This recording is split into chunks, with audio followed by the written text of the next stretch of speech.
Algunas personas se dirían, ¿qué debería pensar entonces de Jesús? Si todo es cierto, ¿quién es Jesús? ¿Realmente existió Jesús? Entonces simplemente yo respondo, no lo sé. Entonces la figura de Jesús es una figura, por así decirlo, muy controvertida en el sentido de que son muchos los estudios que a lo largo de la historia han llegado a decir que Jesús no existió, es decir, que es un invento. Estoy entre los que piensan que Jesús sí existió absolutamente y tenía discípulos, era rabino, es decir, era un rabino que tenía como objetivo realizar la obra mesiánica, y la obra mesiánica prevista por la Biblia era liberar el pueblo de Israel de la dominación extranjera.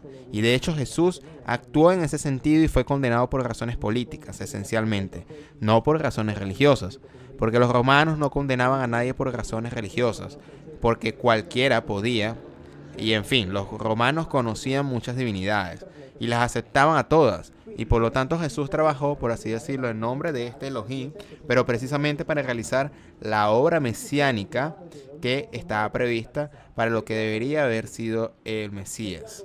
El problema es, ¿por qué entonces los judíos no aceptaron a Jesús, pero el cristianismo nació en Roma y luego en Grecia? Porque en realidad Jesús no pudo de una manera liberar al pueblo judío del dominio romano. Y para los judíos, el Mesías no pudo ser derrotado porque estaba sostenido por Dios, es decir, apoyado por Yahvé. Y en cambio, lamentablemente, Jesús no pudo realizar, digamos, el trabajo político de liberación. Luego la figura de Jesús fue reelaborada por el apóstol Pablo, quien le dio un valor universal a la figura de Jesús. Y ciertamente podemos decir que independientemente de quién haya sido el mensaje, digamos, de amor que se extrajo de él, es un mensaje que tiene un valor universal, porque si todos los hombres fuéramos lo suficientemente inteligentes como para entender que nuestra felicidad deriva del bienestar y la felicidad de los demás, y nosotros los hombres, por tanto, al despertarnos por la mañana, preocupados por hacer feliz a otros, sabríamos también que hay otros que se preocupan de hacernos feliz a nosotros y viviríamos un paraíso terrenal. El problema es que los humanos no somos inteligentes. Y también está el problema con la Navidad, porque escuché un poco que la Navidad es una fiesta pagana, tal vez o no exactamente fue reemplazada. Entonces uno se pregunta, ¿cuál es la historia de esta fiesta? Y eso realmente no se sabe con exactitud cuándo nació Jesús. Nadie lo vio venir, nadie lo sabe. La fecha de su nacimiento ha sido reconstruida a lo largo de los siglos para sustituir una fiesta pagana muy importante, que era la fiesta del solsticio de invierno. Es decir, cuando llega el momento en que el sol, es decir, el partir del 21 de diciembre, el sol comienza a salir, recuperar su poder, en el sentido que del verano hemos ido pasando al otoño y al invierno, y a partir de ahí el sol comienza a ganar poder nuevamente.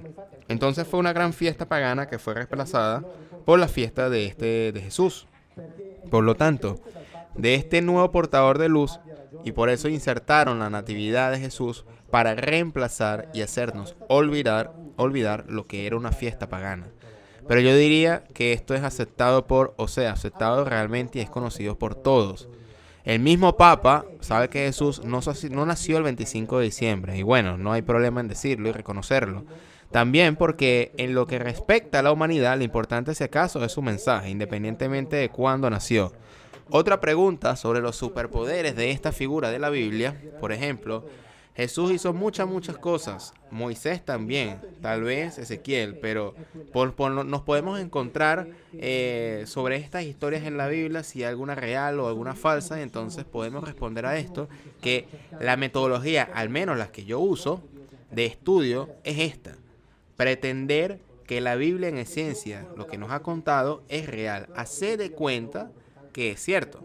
Porque también hay quienes dicen que la Biblia es todo un cuento de hadas. Y no, para nada. Estoy convencido de que la Biblia es esencialmente un libro de historia. Y que en los relatos bíblicos, cuando hablamos de los Elohim, estamos hablando de individuos que tenían conocimiento, tecnologías y habilidades muy superiores a las de la raza humana. No solo eso. Y aquí también cito exégetas judíos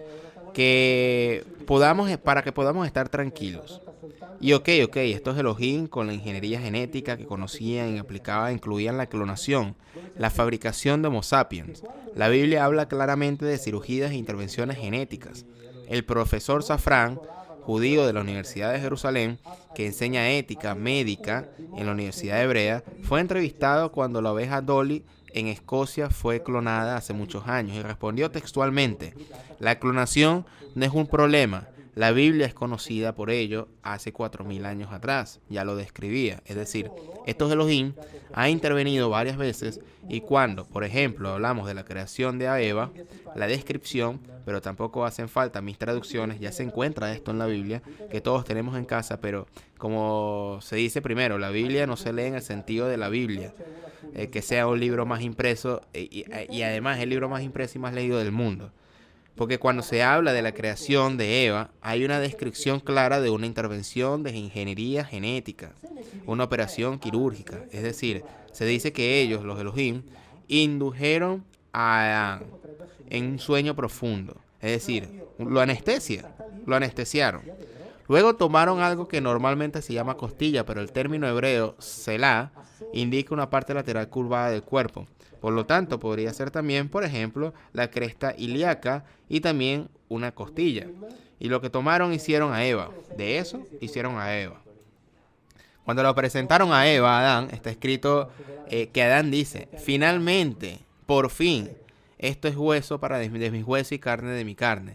Los judíos traducen a la Biblia al inglés y en realidad dice finalmente. O sea, finalmente es la correcta, porque los mismos judíos en las notas de la Biblia escriben que antes de tener a Eva, Adán se unió y tuvo relaciones con todos los animales, y eso le fue permitido. Entonces los Elohim se dieron cuenta que no tenía eso que llaman ayuda, y entonces fabricaron a la hembra mediante clonación, y de ese momento le prohibieron unirse con los demás animales, porque tenía su propia hembra, y de ahí comienza la historia, digamos particularmente del pueblo judío. También se menciona Ezequiel I. Este es un libro muy interesante porque, junto con otras historias encontradas en el Génesis, en el Éxodo, en el libro del profeta Zacarías, Ezequiel habla claramente de las máquinas voladoras que estos Elohim tenían en su disposición. Y Ezequiel también decía que eran máquinas que hacían ruido al levantarse de la tierra. Y Ezequiel también dice que viajaban en estas máquinas porque los Elohim los llevaron a un lugar donde estaba el río Kebar, que era un brazo de los ríos de Mesopotamia, y lo llevaron a Jerusalén. Entonces no deberíamos sorprendernos porque esto no anula, por así decirlo, la historia de la Biblia, sino que valida la concreción de la historia bíblica. Por lo tanto, debemos tomar nota de esto, entonces, porque quien dará una alegoría, una interpretación metafórica. Pero hay unos que hacen esto, pero yo digo esto que es literalmente es lo que está escrito aquí. Luego cada uno elija su interpretación personal.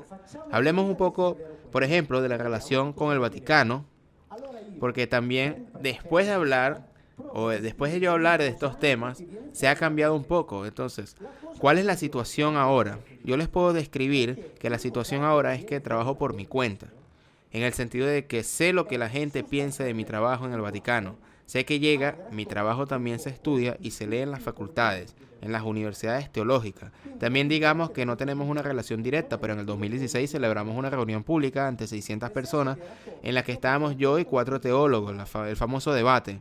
Es decir, estaba un arzobispo de la iglesia ortodoxa, estaba el rabino, jefe de una comunidad, de la comunidad judía de Turín, y estaba un profesor, un sacerdote profesor en la facultad teológica, y allí estaba el biblista protestante italiano más importante. Tuvimos una reunión que duró 4 horas. Y de hecho hablamos de estos temas. Esta reunión también está filmada ahí en internet. En esencia coincidieron conmigo, es decir, en cierto momento me pregunté, pero ¿qué hago aquí, dado que están diciendo todo ello? La Biblia no habla de la creación. La Biblia no tiene conceptos metafísicos. Ellos lo aceptaron. La Biblia no habla del pecado original, que es otra cosa que he explicado y así. Entonces está claro que el Vaticano, por así decirlo, habla, mantiene su obra y por tanto continúa difundiendo las ideas en las que se basa la religión cristiana. Repito, ya lo he dicho antes, el valor del amor supremo universal, obviamente el valor más grande, es un valor universal. Pero la Biblia habla de otra cosa. Por ejemplo, mis amigos judíos me dicen: no sabemos nada del más allá porque el nuestro, es decir, Yahvé, nunca habló de ello. Y es así. Y por lo tanto es una elaboración teológica que bien puede ser cierta. Por amor de Dios, no sé lo que viene después de la muerte. Estoy abierto a todas las posibilidades, absolutamente. No tengo exclusiones. No pretendo cuestionar la fe de nadie. Me limito a hablar de un libro y eso es lo que está escrito en ese libro.